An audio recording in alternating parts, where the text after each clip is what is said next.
Fellas, I have an idea that I've had on my mind for a while now that I need to get off my chest and tell you guys.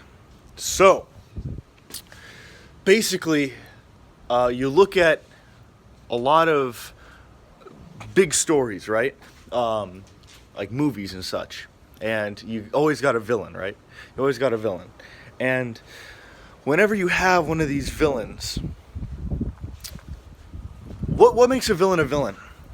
Is it what they do, or is it the ideas and the things they stand for and what motivate them? Now, it should be what motivates them, and it should be something that's universal, something that applies to everyone, anyone throughout history. If someone walks in the footsteps of the villain, then they're the bad guy.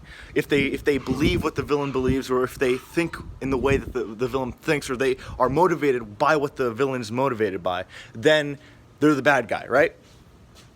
And it should be a warning to say, these ideas are bad, and this is a bad mindset, and these are bad motivations, and these are things to steer away from, right?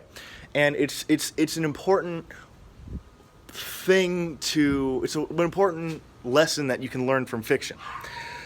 But one very subversive propaganda technique that a lot of big movie companies try and do is that they manipulate this. They manipulate the idea of what a villain is supposed to teach you, and they basically say, this is the villain, this is the bad guy, and therefore the ideas that they represent are bad.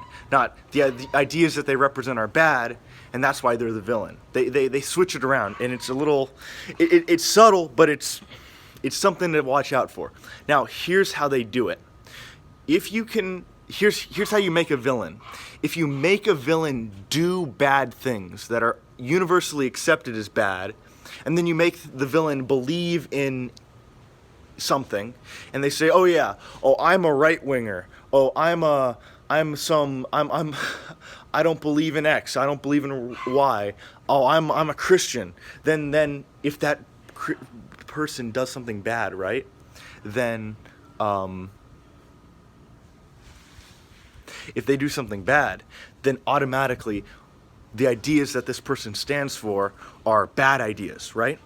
So you have the person who stands for X, stands for Y, stands for whatever. And what do? They make him kill somebody. They don't have to. They just do it.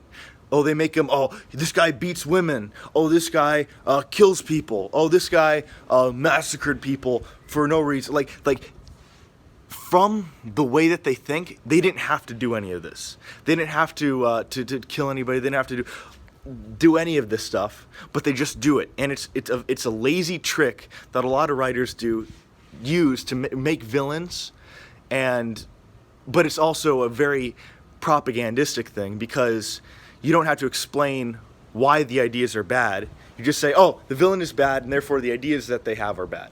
So down in the comments, I'd like you guys to find some examples of this, because the examples are very far, all out there. There's a ton of them, but you just gotta look for them. So think about it for a second. Leave it in the comments. And tell me what you think. And if you like this style of video, like just unedited, quick stuff, let me know. And we could do more of it, or we can do less of it. All right, peace.